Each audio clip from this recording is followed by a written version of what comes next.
Malam itu, langit di atas gunung itu kelihatan gelap banget.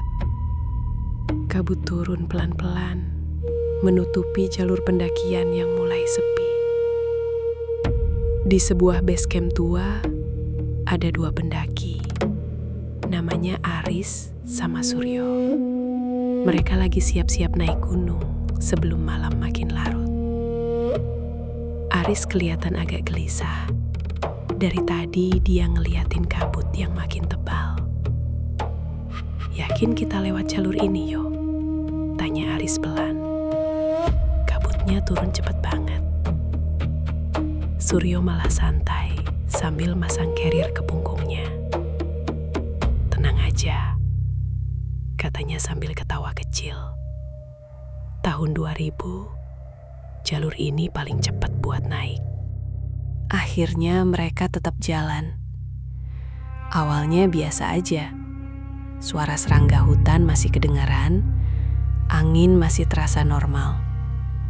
Tapi makin masuk hutan pinus, suasana mulai berubah. Kabut jadi tebal banget. Saking tebalnya, Aris bahkan gak bisa lihat punggung Suryo yang jalan cuma beberapa meter di depannya. Senter Aris mulai redup. "Yo!" teriak Aris. "Suryo, lu di mana?" Gak ada jawaban. Cuma suara angin dingin yang lewat di sela pohon pinus. Aris mulai panik, nafasnya berat, dadanya sesak. Dia jalan makin cepat sambil manggil nama temennya terus. Aris berjalan tak tentu arah, sampai akhirnya dia ngelewatin dua pohon beringin besar yang berdiri persis kayak gerbang. Dan anehnya, begitu Aris lewat situ, semua suara langsung hilang. Angin berhenti, suara serangga gak ada, hutan jadi sunyi total. Bayangin aja, sunyi yang bener-bener bikin telinga berdenging sendiri. Lalu di kejauhan, Aris lihat cahaya obor, samar-samar, dan ada suara gamelan Jawa pelan banget dari balik kabut. Aris bingung, karena setahunnya nggak mungkin ada pasar atau kampung di tengah jalur gunung kayak gitu.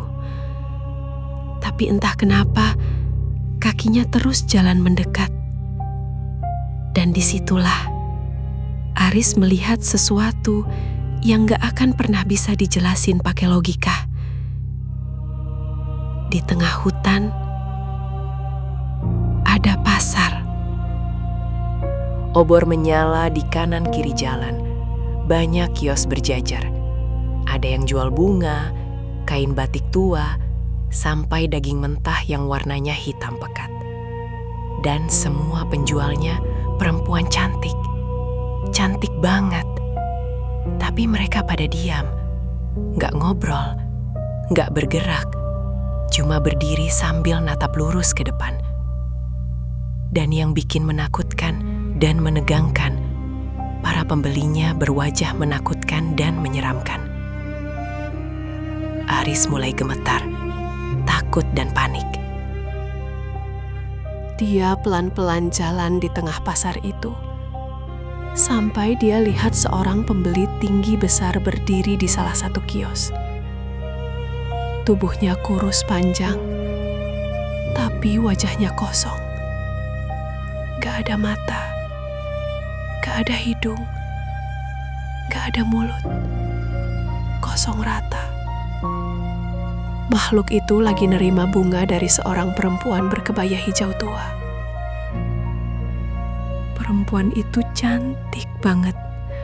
Kulitnya putih bersih, rambutnya panjang hitam, matanya tajam, tapi senyumnya lembut. Namanya Nyi Wangi. Saat itu juga Aris sadar, ini bukan pasar manusia, kata Aris dalam hati. Kabarnya, di gunung itu memang ada cerita tentang pasar gaib, tempat makhluk halus berkumpul saat malam tertentu, dan manusia yang masuk ke sana jarang bisa pulang. Aris kebingungan dan ketakutan. Tapi tiba-tiba, di tengah jalan muncul seorang nenek tua bungkuk bawa tongkat. Matanya putih semua. Nenek itu gak ngomong apa-apa. Dia cuma kasih kode lewat tatapan matanya. Suruh Aris terus berjalan pelan. Jangan ngomong, jangan nyentuh siapa-siapa. Aris nurut. Dia jalan sambil nunduk, berusaha gak lihat kiri kanan.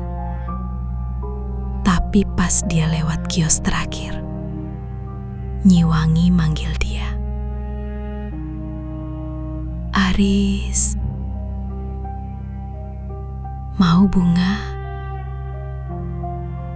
Suaranya lembut banget. Bukan kayak suara biasa, tapi kayak langsung masuk ke kepala. Aris langsung berhenti. Dia natap wajah Nyi Wangi dan seketika tubuhnya lemas. Cantiknya gak masuk akal. Benar-benar bikin orang lupa diri. Lalu tiba-tiba, salah satu makhluk di pasar itu menoleh ke arah Aris.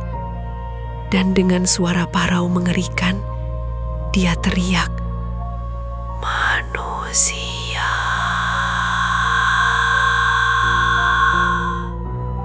Seketika seluruh isi pasar ikut menoleh. Semua kepala bergerak bersamaan. Aris langsung lari ketakutan.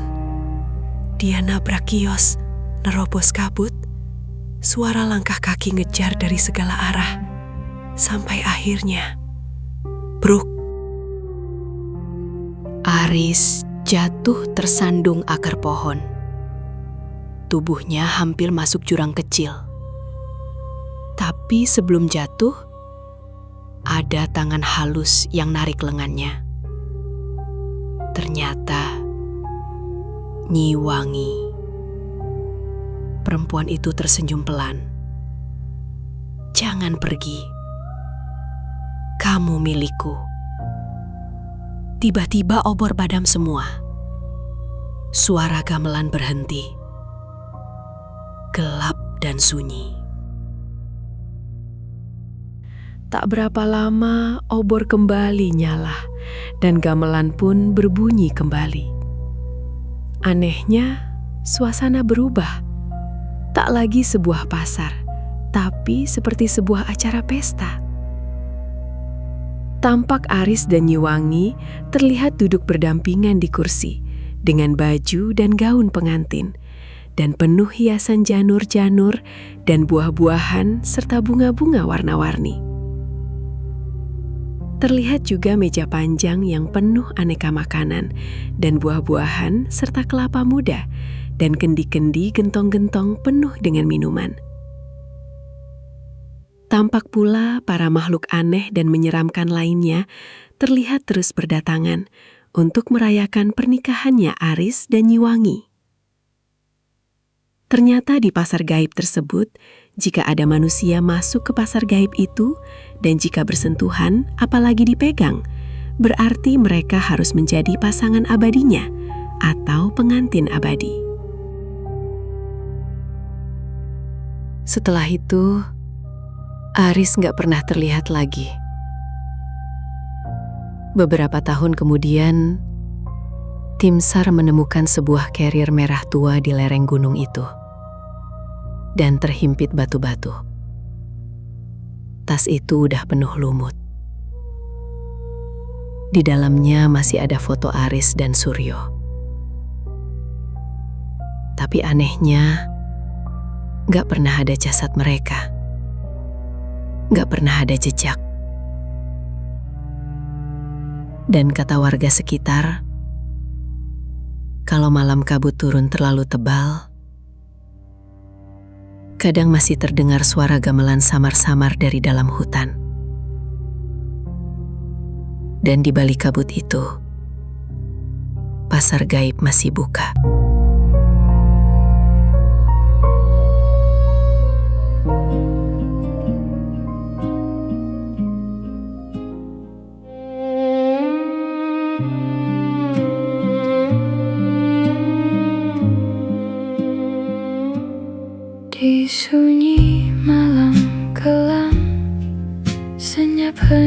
mencekam.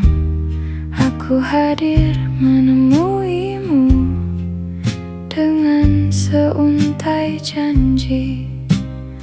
Oh, temui aku, akan ku bisikan keluh rinduku padamu selalu. Oh, temui aku, akan ku bisikan keluh rinduku padamu selalu. Oh.